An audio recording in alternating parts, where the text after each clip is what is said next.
इन सभी व्यवस्थाओं को व्यवस्थित रूप देने में जहां विद्यालय प्रबंधन समिति का बड़ा योगदान है, वहीं विद्यालय में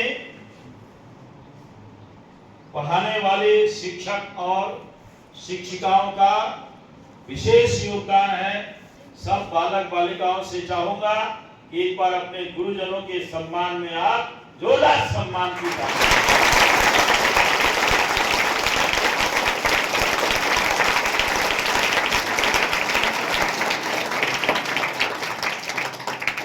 प्यारे बच्चों, हम सब विद्यार्थी हैं। सभी को सीखने का, पढ़ने का, आगे बढ़ने का समान अवसर प्राप्त होता है। एक शिक्षक या शिक्षिका की कक्षा में लगभग 40 विद्यार्थी पढ़ते हैं। शिक्षक महानुभाव 40 विद्यार्थियों को एक जैसा, एक साथ उन्हें बोध कराते हैं, उन्हें पढ़ाते हैं। और इन 40 में से कोई कोई भाई बहन ऐसे होते हैं जो बहुत आगे निकल जाते हैं, अपनी लाइन और आगे बढ़ा लेते हैं। बच्चों, वे प्रतिभाशाली विद्यार्थी एक दिन आगे जाकर के जहां अपने जीवन का निर्माण करते हैं, परिवार का नाम रोशन करते हैं, वहीं देश का भी नाम रोशन करते हैं। 3 बातें मैं आज आपको बताना चाहता हूं। हमारा एक महान उद्देश्य होना चाहिए और उस उद्देश्य में 3 बिंदु निहित रहनी चाहिए। पहला, उत्तम ज्ञान। बोलो, उत्तम ज्ञान। उत्तम ज्ञान। उत्तम जीवन। उत्तम चरित्र। मैंने 3 बातें कही है: उत्तम ज्ञान, उत्तम जीवन और उत्तम चरित्र। ज्ञान, विज्ञान पूरी दुनिया में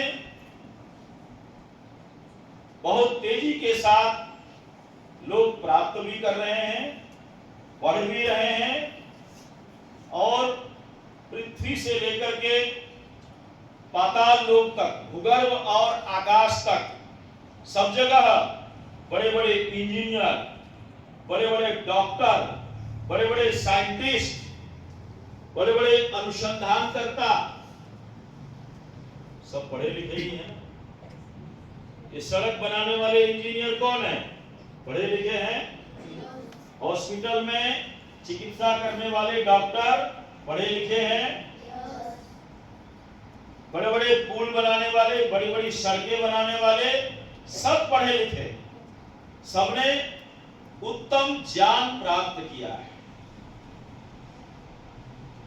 लेकिन आपने देखा होगा बहुत स्थानों पर क्या होता है, पुल बन गया और अगले साल टूट गया। सड़क बन गई, 6 महीना नहीं हुआ, एक बरसात भी नहीं झेल पाया और सड़क टूट गई। सड़क किसने बनाया था? इंजीनियर ने। पढ़े लिखे थे, सरकारी नौकरी करते हैं, बहुत बहुत पैसा प्राप्त करते हैं। चूंकि पढ़ने लिखने के बाद जो दूसरा स्टेप है उत्तम जीवन। पढ़ने लिखने के बाद हमारा जीवन भी उत्तम होना चाहिए। और जीवन कैसा होना चाहिए?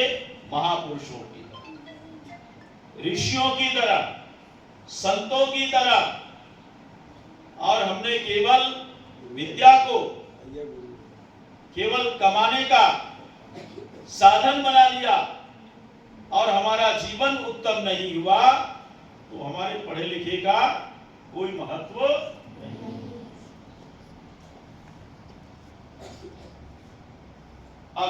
अक्षरा को यदि उल्टा कर दो तो राक्षस हो जाता है। व्यक्ति पढ़ लिख करके ज्यादा राक्षस बन रहा है।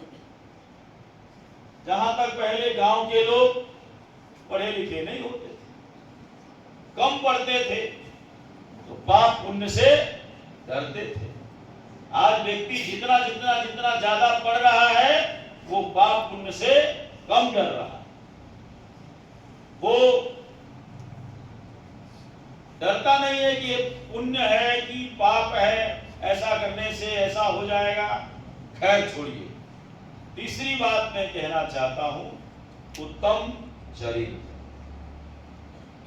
चरित्र यदि आपका उत्तम है, चरित्र कहने से उसकी परिभाषा का क्षेत्र बहुत बड़ा होता है। उसकी परिभाषा बहुत लंबी चौड़ी होती है। आपके जीवन से आपको शरीर में कोई बीमारी आ गई, आपका शरीर खराब हो गया, कोई बात नहीं। आपके जीवन से बल समाप्त हो गया, कोई बात नहीं, फिर आ जाएगा। आपके परिवार से धन चला गया, कोई बात नहीं, फिर आ जाएगा। लेकिन प्यारे दोस्त,